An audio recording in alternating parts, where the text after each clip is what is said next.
Une cliente que nous allons nommer Sandrine, qui est dans un pays comme, disons, le Mali, décide d'importer des produits de la Turquie et voudrait savoir quel peut être le budget minimal avec lequel elle peut commencer. Précisons qu'elle n'a peut-être pas assez de moyens et elle voudrait quand même...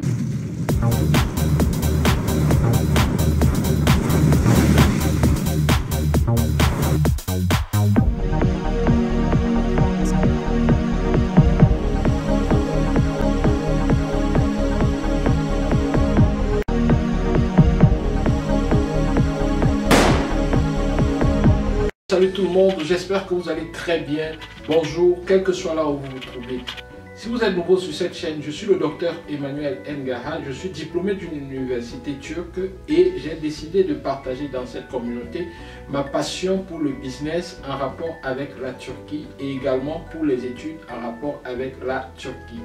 Alors, je vous invite à partager largement les vidéos afin que la communauté s'agrandisse davantage. Parce que plus nous serons nombreux sur cette chaîne, plus nous allons faire des choses impressionnantes. Par exemple, comme la télé-réalité sur le business avec la Turquie que nous allons lancer bientôt en partenariat avec un certain nombre d'entreprises de la Turquie. Aujourd'hui, dans cette vidéo, nous allons parler du capital le plus bas avec lequel vous pouvez vous lancer dans votre business en rapport avec la Turquie. Quel est le capital limite? Comment est-ce qu'on peut définir la somme la plus petite avec laquelle on peut se lancer pour son business d'importation des produits de la Turquie? Oui, vous avez compris, ici il s'agit beaucoup plus de l'importation des produits en rapport avec le textile, en rapport avec l'habillement. Alors, pour mieux nous expliquer et mieux comprendre ce que nous allons faire, j'ai décidé de prendre un exemple de 3 produits qui seront une veste, des chaussures et vêtements enfants. Commençons par la veste. Supposons que, n'est-ce pas, une cliente que nous allons nommer Sandrine, qui est dans un pays comme, disons, le Mali, décide d'importer des produits de la Turquie et voudrait savoir quel peut être le budget minimal avec lequel elle peut commencer. Précisons qu'elle n'a peut-être pas assez de moyens et elle voudrait quand même se lancer et elle voudrait faire quelque chose d'intéressant à la maison parce qu'elle a des enfants et elle ne voudrait pas sortir de la maison pour pouvoir gagner un peu d'argent. Voilà. Supposons maintenant qu'elle a importé une veste. Je prends une. Tout se vend en série, beaucoup de choses se vendent en série lorsqu'on achète en gros, mais je préfère parler des unités. Ceci va nous faciliter les calculs et ça va faciliter la compréhension tout à l'heure. Donc, supposons qu'elle importe une veste. Si la veste coûte 50 $, et je vous ai dit que le kilo, si on a pris le cas du Mali, 1 kg pour le transport et la douane incluse, va revenir à 10 $. Donc, si elle a acheté la veste à 50 $, le transport et la douane de cette veste-là va coûter 10 $. Ce qui fait que le prix de revient de la veste, lorsqu'elle va obtenir la veste entre ses mains, sera de 60 $. Maintenant, supposons que elle réussisse à vendre sa veste à 90 $. Ça veut dire qu'elle aura multiplié son prix d'achat par 1,8, n'est-ce pas, pour obtenir son prix de vente final. Donc, sur cette veste-là, puisqu'elle a dépensé 60 $ pour obtenir la veste et qu'elle a pu vendre la veste à 90 $, elle aurait gagné 30 $ sur cette veste uniquement. Maintenant, regardons si elle a acheté des chaussures. Si elle prend des chaussures, supposons qu'elle prenne des chaussures de 15 $ et qu'elle paye en fonction du poids de la chaussure, qu'elle contribue à 6 $ pour le poids de la chaussure, ce qui fait que le prix de revient de la chaussure est de 21 $ lorsqu'elle obtient la chaussure. Et maintenant, si elle réussit à vendre la chaussure à 30 $, ceci fait qu'elle a multiplié son prix, n'est-ce pas, d'achat initial de la chaussure par 2 et, n'est-ce pas, elle a pu avoir un bénéfice de 9 $. Maintenant, si elle a pris des vêtements enfants, supposons que c'était une robe, peut-être une robe que vous appelez robe princesse qui coûte peut-être 14 $ et que en fonction de la masse de la robe, elle a importé et qu'elle a payé le transport et la douane à 4 $ pratiquement pour la robe. À la fin, le prix de revient de la robe est de 18 $ et lorsqu'elle revend la robe à 30 $, elle a multiplié le prix d'achat, pas le prix de revient, le prix d'achat par 1,66, ce qui a donné 30 $. Donc elle a gagné sur cette robe-là, en tenant compte du prix de revient, elle a gagné 12 $. Précisons que ici nous avons simplifié les calculs pour faire vraiment facile et nous permettre de comprendre davantage, parce que sur ce que je dis elle a gagné, il y a également d'autres frais dont nous avons parlé dans le cadre de d'autres vidéos, mais nous n'allons pas tenir compte de cela ici. Nous allons négliger ça pour nous permettre de mieux comprendre et d'avancer facilement. Maintenant, comment est-ce qu'il faudrait donc qu'elle calcule son taux de c'est-à-dire maintenant comment il faudrait donc qu'elle calcule le montant le plus petit qu'elle peut investir dans son business au début. Nous remarquons que pour le premier produit, elle a multiplié par 1,18 et elle a gagné environ 30 $ sur la veste.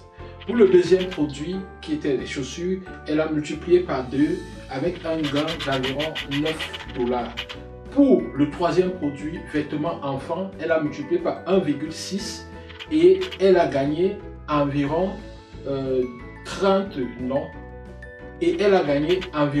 12 $ sur le produit. Maintenant, comment est-ce que on pourrait estimer à peu près son montant de début, n'est-ce pas, pour être le plus rentable possible? C'est ce que nous allons voir juste après cette petite pause publicitaire. Bonjour, de nos jours, il est de plus en plus difficile de trouver un emploi stable et bien payé. Ce qui fait que de plus en plus de travailleurs se sentent malheureux bien qu'ils occupent un emploi envié par ceux qui n'en ont pas. La création des produits, la création de valeur semble être une solution adoptée par la plupart de personnes qui se lancent dans l'entrepreneuriat. Et lorsqu'on voudrait créer un produit ou créer de la valeur, la création de marque fait partie d'une étape qui parfois se révèle essentielle et salutaire dans ce processus très important. Lorsqu'on décide donc de créer un produit ou de créer sa marque, on a besoin d'une formation, on a besoin de comprendre comment se passe le processus de création de marque. Et plus encore, lorsque ceci doit se passer en Turquie, on a besoin de contacter des experts qui comprennent le milieu de la Turquie et qui comprennent le processus de fabrication des produits en Turquie. Alors, est-ce que tu sais que tu peux créer ta marque de vêtements, de cosmétiques ou tout autre produit en Turquie? Sais-tu qu'une bonne stratégie de marque peut te rapporter plus de 60% des revenus de ton business? Sais-tu que créer ta marque signifie bien plus que créer un produit qui porte un nom ou un logo que tu as choisi?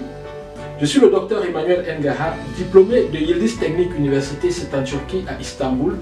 J'ai aidé plusieurs entrepreneurs à créer leur marque en Turquie. Alors, peut-être que toi ou une personne dans ton entourage se pose l'une ou toutes les questions suivantes. Première question, comment lancer une marque dont les clients deviennent des fans à vie? Deuxièmement, comment créer cette marque-là en Turquie? Troisièmement, quelles sont les 3 étapes du lancement d'une marque qui cartonne? Quatrièmement, comment utiliser le branding pour se différencier de la concurrence, pour définir sa niche et la fidéliser sur la durée? Troisièmement, pour parler de ton histoire de manière cohérente afin de pousser tes prospects à réaliser des actes d'achat. La formation « Comment créer sa marque en Turquie » que je te propose aujourd'hui te permettra de trouver des réponses efficaces et nettes à ces différentes questions. En plus du certificat que tu recevras à la fin de la formation, tu auras également la chance de participer à un projet de création de marque en Turquie de 0 jusqu'à 1. Il va être premièrement fabricant, deuxièmement, il va avoir une marque. La marque, ça se... même qu'il meurt, ses grands-fils, ils vont continuer avec la marque. Waouh, ça c'est énorme. Mais là, vraiment, en venant vous rencontrer, je ne m'attendais pas à avoir toutes ces piles d'informations là. Franchement, je pense que vous êtes super gâtés, hein, ceux qui suivent cette vidéo, vous êtes super gâtés, franchement. J'en apprends vraiment des choses. Les vidéos dans les ateliers de fabrication en Turquie, les interviews avec nos experts partenaires de ENG Consulting que nous te proposons tout au long de la formation te permettront d'avoir encore plus de connaissances, de découvrir encore plus de choses. Je suis là pour te proposer la formation la plus complète en ce qui concerne la création de la marque en Turquie. C'est donc une occasion à saisir sans perdre du temps. Alors, es-tu prêt à te dépasser et à passer à l'action? Alors si la réponse à cette question est oui, clique sur le lien en dessous de la vidéo maintenant et rejoins un groupe de passionnés de ENG Consulting dans la création de marques.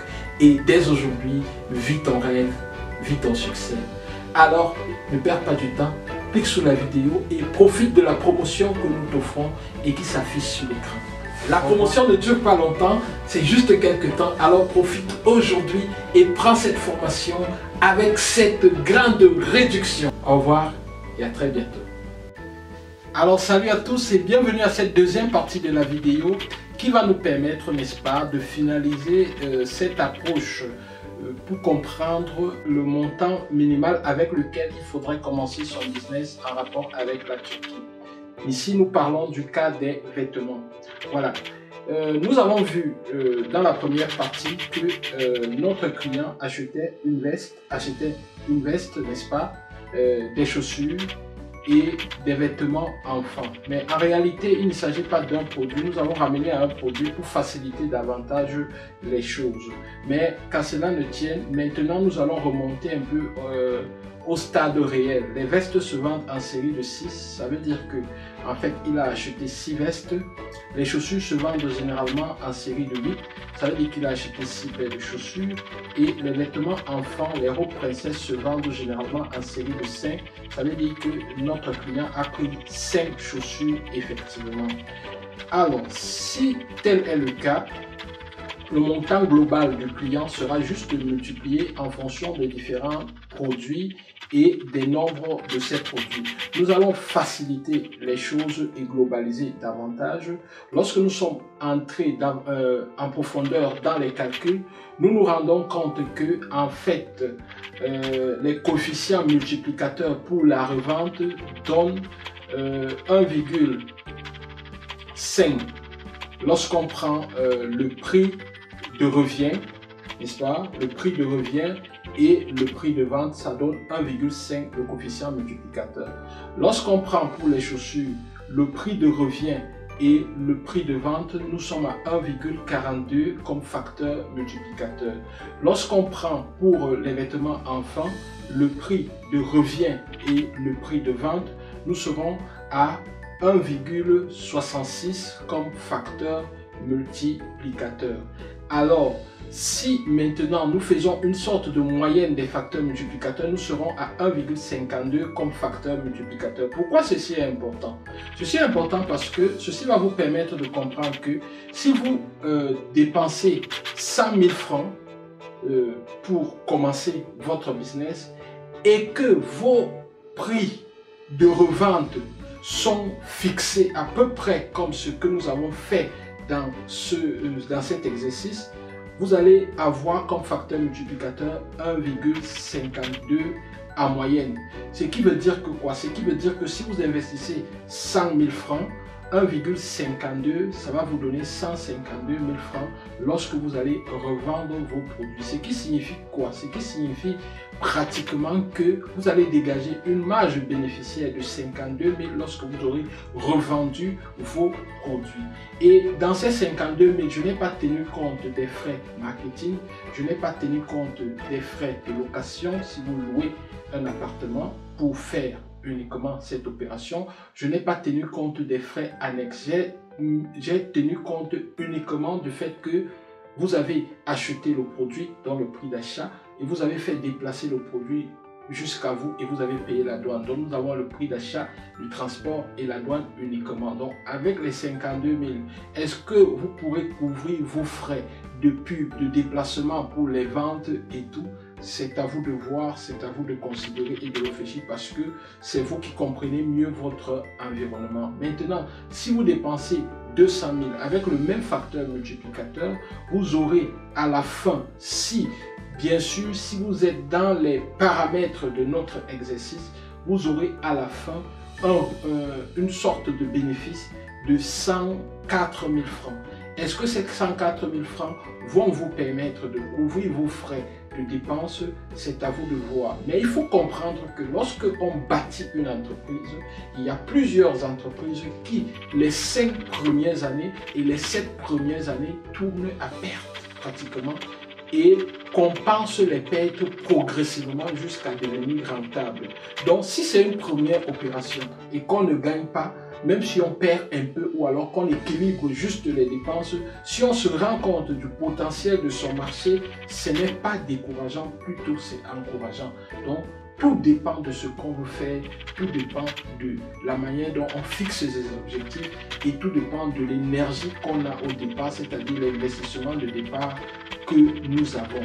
Donc, tout ça est à prendre en compte lorsqu'on se lance dans son business. Nous n'allons pas entrer trop en profondeur dans d'autres détails parce que justement, au mois de mai, nous allons lancer une formation sur comment commencer un business rentable avec la Turquie. Et dans cette formation, nous vous donnerons toutes les clés qui vous permettront de comprendre les tenants et les aboutissants d'un business réussi avec la Turquie. Et ce qui est intéressant, c'est que la formation sera abordable pour tous et nous allons introduire des modules par rapport aux différents produits. Donc, ça ne sera pas uniquement pour les vêtements, mais dans la formation, vous allez comprendre également comment importer les produits comme des lingettes humides, les couches jetables, les câbles électriques, technologie de l'énergie solaire, bref, plusieurs produits qui peuvent vous permettre de devenir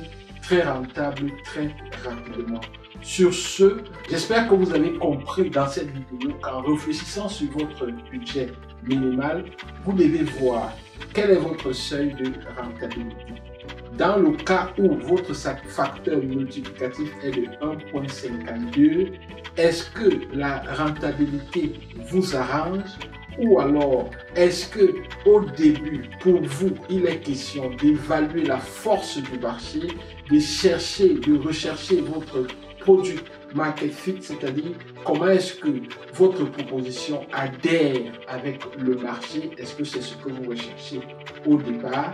Est-ce que vous voulez une rentabilité directe, c'est-à-dire dès vos premiers contacts avec le marché? Est-ce que dès que vous commencez à proposer votre produit aux clients, vous voulez directement rentrer dans vos fonds et commencer à faire des bénéfices intéressants? Tout ça est à prendre en compte lorsque vous lancez votre business avec la Turquie. Dans nos séances de consulting, nous en parlons particulièrement et nous accompagnons dans ce sens-là. Donc, si vous voulez en savoir plus et que vous êtes confronté à ce problème, n'hésitez pas à prendre une séance de consulting d'1 heure. Nous aurons le plaisir de vous recevoir et nous aurons le plaisir de vous aider à mieux définir votre budget de départ qui peut vous permettre d'atteindre vos objectifs de rentabilité ou alors vos objectifs de découverte du marché. Sur ce, je vous dis merci et je vous donne rendez-vous lors d'une prochaine vidéo éducative sur le business avec la Turquie ou alors sur le business en général. Au revoir et à très bientôt. Bye bye.